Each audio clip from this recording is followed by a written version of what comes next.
ka. Approaching 5th Avenue Ayan si ate.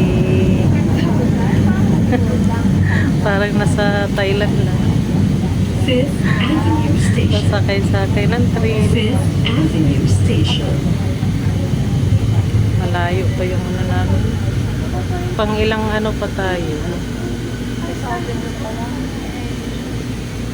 Oo.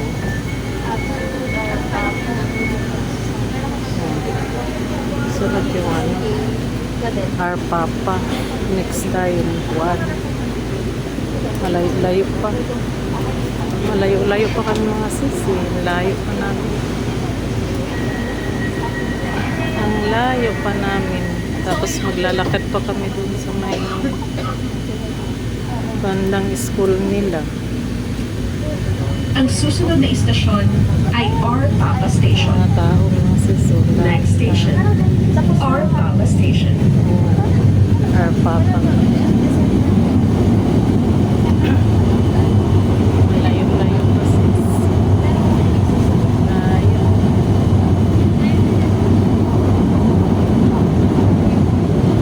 Layo pa. Super layo pa naman namin. Kaya kung hindi lang kailangan, hindi na kami bumalik. Kaso kailangan din namin para ma-complete na yung requirements niya sa kanyang pag-school. Gano'n naman talaga mga sis, di ba?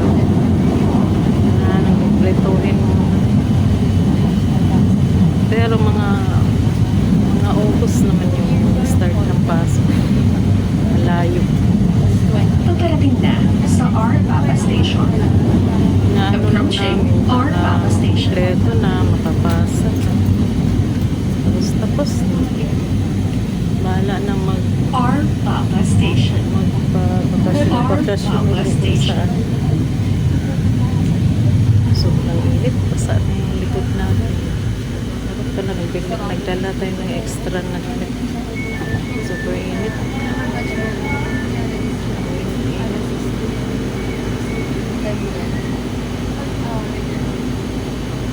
Super init talaga.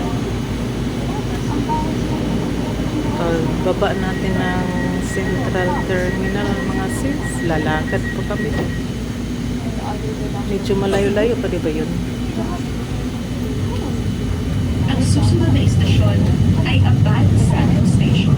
Abad Santos. Next station, Abad Santos Station. Santos pa. Mga kasabiyahe, ito ang kwento. Alam niyo ba na ito ay ipinangalan kay Jose Abad Santos? Siya ang ikalimang punong maestrado ng Korte Suprema Abad Santos. na kilala sa kanyang kabayanihan History. noong ikalawang digmaang pandaigdig. Isang kasakaysayan mula sa LRMC. Ingat po sa biyahe. Abad Santos. Next time, Blooming. Paparating na sa Abad Santos Station. Tayuman. Approaching Abad Santos Station. Malayo-layo talaga tayo. Ayan, Regino. Balintawak. Abad Santos Station. Abad Yung Santos Station. Fernando pa doon sa paikot.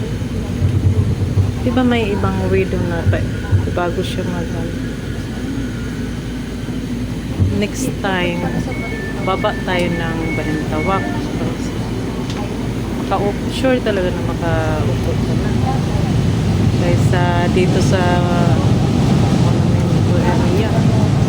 Next time mga kasisi doon kami sa may Balintawak mag-start ng sakay. Kasi para makaupo ka. Para sure na makaupo kami. O sige mga kasisi. Magbabay na si Madam. Ang susunod na istasyon ay Blumentritt Station. God bless you sa lahat. Next station, Blumentritt Station.